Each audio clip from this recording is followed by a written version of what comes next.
Hello बच्चों, आप सभी का हमारे यूट्यूब चैनल आइडियल देव क्लासेस में स्वागत है। बच्चों, आज हम आपके लिए 8 गेट अभ्यास पुस्तिका लेके आए हैं। 8 गेट अभ्यास पुस्तिका के अंतर्गत विषय विज्ञान लेके आए हैं, जो कक्षा 7वीं के लिए है। और 8 गेट अभ्यास पुस्तिका आपकी वार्षिक परीक्षा के लिए महत्वपूर्ण पुस्तिका है। आपके पेपर में जो प्रश्न आएंगे इसी पुस्तिका से पूछे जाएंगे। और यह पुस्तिका किस सत्र के लिए बनाई गई? सत्र 2022-23 के लिए। और किसके माध्यम से बनाई गई है? मध्य प्रदेश राज्य शिक्षा केंद्र भोपाल। चलिए देखते हैं हम इसका पाठ 4 ऊष्मा, इसके अति लघु उत्तरीय प्रश्न देखेंगे। अति लघु उत्तरीय प्रश्न का पहला प्रश्न देखिए, क्या कह रहा है? सूर्य द्वारा पृथ्वी तक ऊष्मा किस प्रक्रम द्वारा पहुंचती है? पहले प्रश्न को ध्यान से समझ लीजिए, क्या कह रहा है? सूर्य द्वारा पृथ्वी तक ऊष्मा किस प्रक्रम द्वारा पहुंचती है? तो उत्तर हो जाएगा सूर्य द्वारा पृथ्वी तक ऊष्मा विकिरण द्वारा पहुंचती है। किसके द्वारा पहुंचती है? सूर्य द्वारा पृथ्वी तक ऊष्मा विकिरण द्वारा पहुंचती है। इस प्रकार आपका प्रश्न नंबर 1 यहाँ पे कंप्लीट होता है।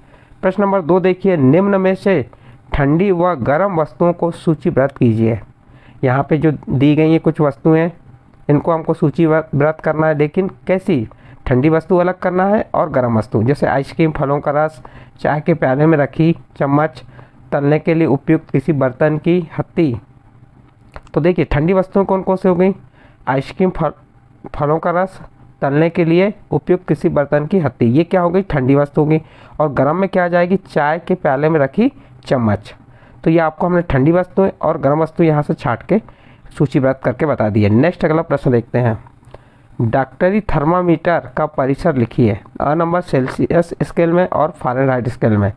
तो देखिए सेल्सियस स्केल में डॉक्टरी थर्मामीटर का परिसर क्या होता है? 35 अंश सेल्सियस से 42 अंश सेल्सियस। और ब नंबर फ़ारेनहाइट स्केल में क्या रहता है?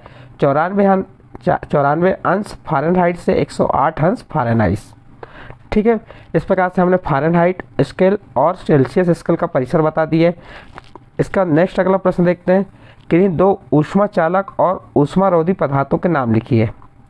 देखिए ऊष्मा चालक कौन से होते हैं? लोहा, तांबा, सोना, कांसा। और ऊष्मारोधी कौन से होते हैं? लकड़ी, रबड़, प्लास्टिक। ऊष्मा चालक यानी कि जैसे हमने लोहे को एक साइड गर्म किए तो लोहा दूसरे साइड भी गर्म हो जाता है। इसी प्रकार तांबा भी, यदि मान लो क्या होता है, जैसे विद्युत के उपयोग में भी इनका उपयोग किया जाता है।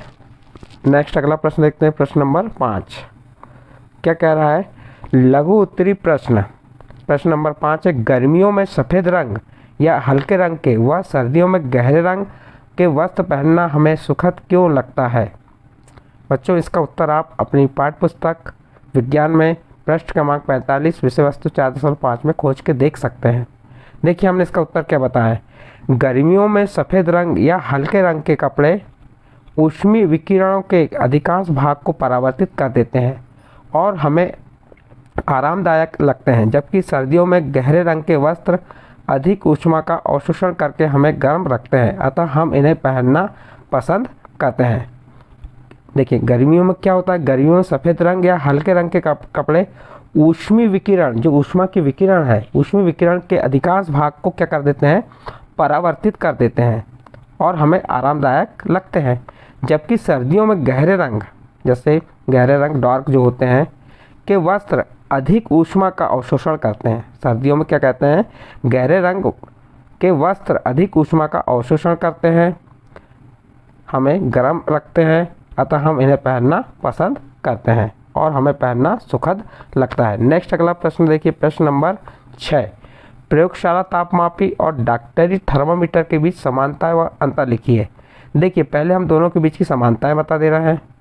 प्रयोगशाला तापमापी एवं डॉक्टरी थर्मामीटर दोनों तापमान मापन के लिए उपयोग किए जाते हैं। कौन? प्रयोगशाला तापमापी और डॉक्टरी थर्मामीटर दोनों क्या करते हैं? तापमान मापन यानी तापमान नापने के लिए उपयोग किए जाते हैं। दूसरी समानता क्या है? प्रयोगशाला तापमापी एवं डॉक्टरी थर्मामीटर कांच व पारा धातु के बने होते हैं। ये इनकी दो समानताएं बताएं। अब अंतर देखिए, प्रयोगशाला तापमापी से वस्तुओं के ताप को मापते हैं एवं डॉक्टरी थर्मामीटर से मानव शरीर का ताप मापते हैं। क्या है पहला अंतर? प्रयोगशाला तापमापी से वस्तुओं के ताप को मापते हैं एवं डॉक्टरी थर्मामीटर से मानव शरीर का मापन या शरीर का ताप मापते हैं। और दूसरा नंबर देखिए, प्रयोगशाला तापमापी का परिसर क्या है? 10 अंश सेल्सियस से 110 अंश सेल्सियस तक, जबकि डॉक्टरी थर्मामीटर का परिसर कितना है? 35 अंश सेल्सियस से 42 अंश सेल्सियस तक है। इस प्रकार से इनके एक दो समानताएं और दो अंतर बता दिए। नेक्स्ट प्रश्न आता है प्रश्न नंबर 7, ऊष्मा चालन और ऊष्मा संवहन प्रक्रम को उदाहरण सहित स्पष्ट कीजिए। सबसे पहले हम ऊष्मा चालन को देख लेते हैं। वह प्रक्रम जिसमें ऊष्मा किसी वस्तु के गर्म सिरे से ठंडे सिरे की ओर स्थानांतरित होती है। क्या कह रहा है? गर्म सिरे से ठंडे सिरे की ओर, यहाँ पे आप क्या लिख देंगे? की और स्थानांतरित होती है, चालन कहलाता है। उदाहरण लोहा और तांबा।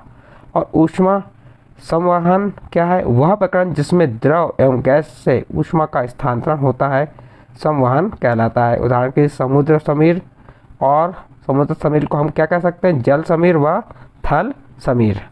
नेक्स्ट अगला प्रश्न देखिए, प्रश्न नंबर 8, सर्दियों में आप एक मोटे कंबल अथवा एक के ऊपर एक जुड़े दो पतले कंबल में से किसका चुनाव करेंगे? कारण स्पष्ट कीजिए।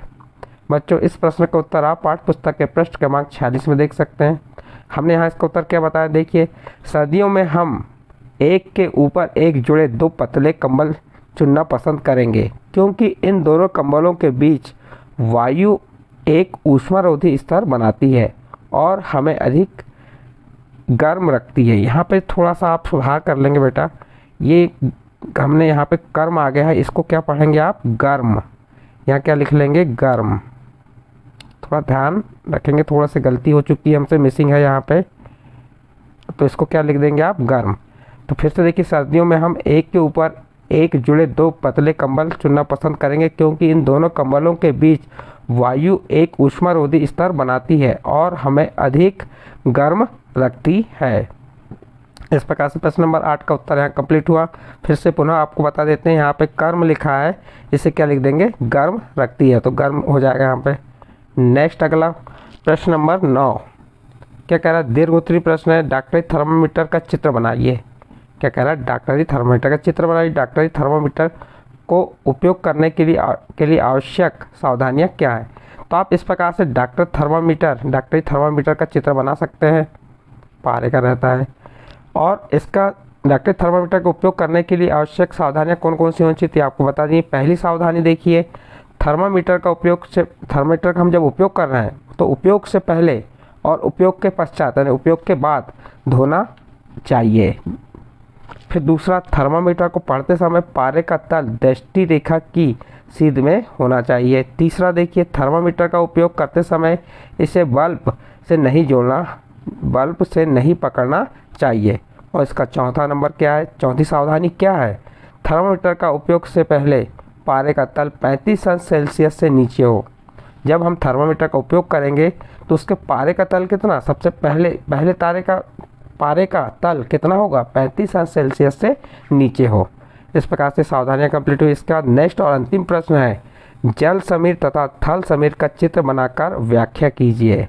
प्रश्न क्या कह रहा है? जल समीर तथा थल समीर का चित्र बनाकर व्याख्या कीजिए। कौन सा प्रश्न है? प्रश्न नंबर 10। उसका उत्तर देखिए। तो अब इसका चित्र बना दीजिएगा इस प्रकार से। देखिए ये क्या हो रहा है?